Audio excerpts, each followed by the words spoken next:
Hello everyone, my name is Rusty Tatum. I'm going to talk with y'all a little bit about the feral hog problem in Georgia.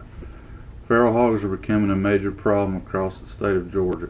These wild hogs are affecting landowners, farmers, and wildlife in an adverse way. If left unchecked, the damage caused by these vermin could result in permanent ecological and economical damage that could resound for years to come.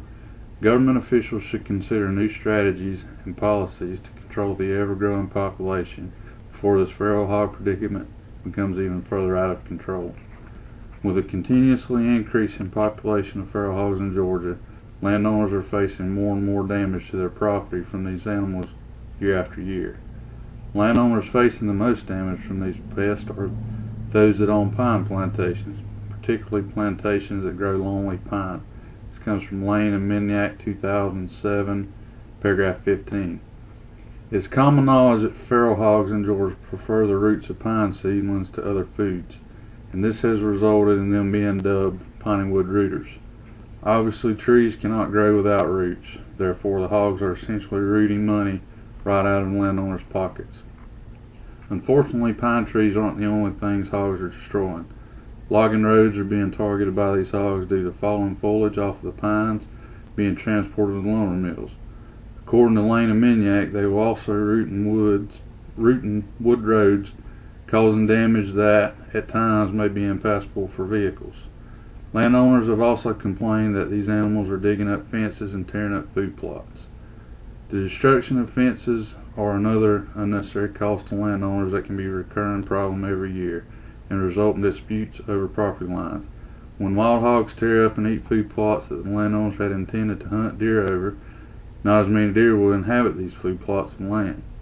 Consequently, not as many hunters will pay the landowners for permission to hunt their land. The hogs are pests that should not be allowed to roam in Georgia wild, as they cost landowners enormous amounts of money. In 2011, the Georgia Farm Bureau conducted a survey in the southeast region of Georgia. The survey resulted and stated that hogs were present on 70% of the participants' property. Of this 70%, 96% of them reported that wild hogs had caused some form of property damage. In this region alone, feral hogs held accountable for $24 million worth of damage to non-crop property. This comes from SFP 2012, paragraph 4. Landowners have had to resort to hunting and trapping these wild hogs to keep them from destroying their property. Luckily, there is no set for the hunting and trapping of these animals. At the moment, there are also no restrictions on how many hogs can be taken in a year. However, as many wild hogs that are taken through these endeavors each year is still not enough to create a population decline. This can be attributed to the fact that feral hogs reproduce wildly and uncontrollably.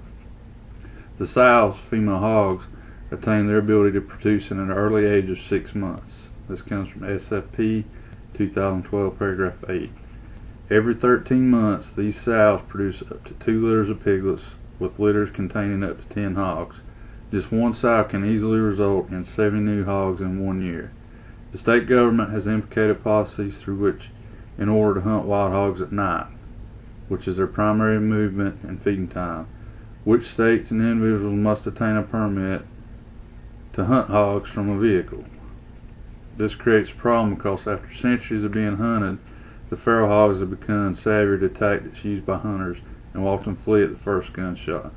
This creates the need to be able to be mobile in order to move with the groups of hogs and eliminate as many as possible. Unless the government becomes more lenient with their current policies towards the hunting of feral hogs, populations will continue to explode and landowners will continue to lose money.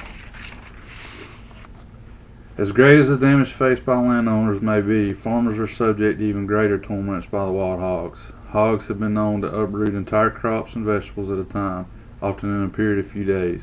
They can destroy over 30% of a farmer's crop by digging up productive plants. This comes from Fisher, 2013, paragraph 10. This is a gigantic problem for farmers, especially those that grow cash crops, such as corn and peanuts. Peanuts are a particular favorite of the wild hogs, and the animals will not stop eating until the whole field is gone.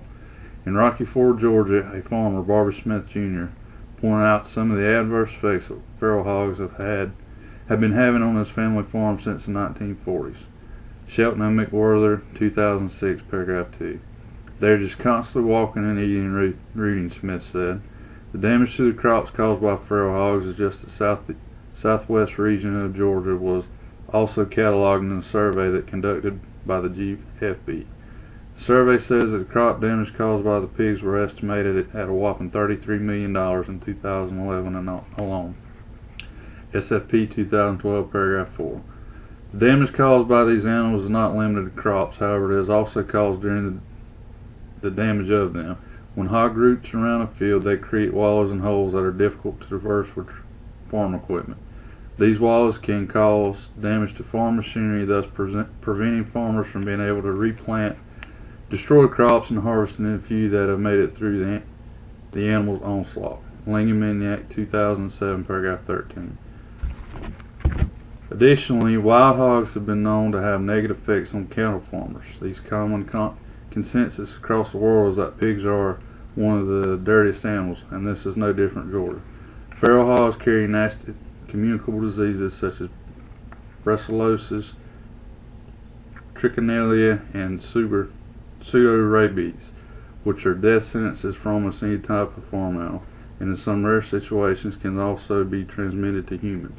Langham 2007, paragraph 9. These statistics should be enough to convince any politician that something needs to be done about the growing population of this animal. If the feral hogs are allowed to continue to reproduce at any rate they are now, there is no telling how much damage they could cause to the crops and bank accounts of Georgia farmers. Although the damage to landowners' property and farmers' crops and cattle in Georgia is great, nothing can compare to the terrible impact the feral hog has on the native wildlife. Feral hogs are considered an invasive species because they damage or destroy other animals, foods, and habitats. And since they were first introduced in the southeastern United States in 1539 by European settlers, Fisher 2013, paragraph 9, they are well known to inhabit an area, eat all foraging food in the vicinity, and move on to another area and repeat the process. They act like a parasite and will return to the areas that they already destroyed, only to do it again. They are so destructive to the native wildlife they have been called one of the greatest ecological threats to the United States by Steve Koff of Auburn University. This comes from Shelton and McWhorter, 2006, paragraph 11. In Georgia, feral hogs will eat all the acorns in an area, which is a deer's primary food source. In fact, the deer interrupts a hog feeding on acorns or another food source. The latter will drive the former away so that the feral hog can have all the food.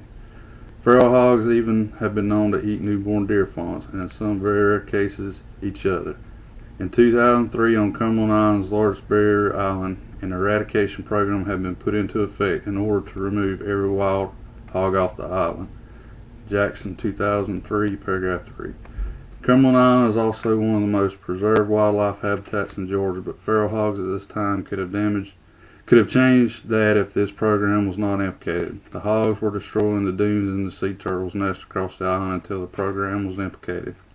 If the program had not been put into effort, it is likely that there would be no more sea turtles on the island, as hogs had accounted for nearly 2/3 of the nests that were destroyed. Jackson 2003, paragraph 7. With the hogs removed, the environmental conditions are improving and the land is slowly healing itself. The hogs would surely have destroyed most of the island if they had left unchecked. 2 of the 3 feral hogs can root up to 1,000 square feet of land in only 15 minutes. Jackson 2003, paragraph 5. Cumberland Island should be a shining example to the legislators of Georgia. If something is not done about the feral hog problem, we may have these hogs coming into towns and cities. They are present in 137 of 159 counties of Georgia and can even be found in some parts of metro Atlanta. Shelton and McWhorter, 2006, paragraph 19. If this doesn't seem to persuade the politician to put some sort of plan or policy in effect, there may be nothing that will. Thank you and have a good day.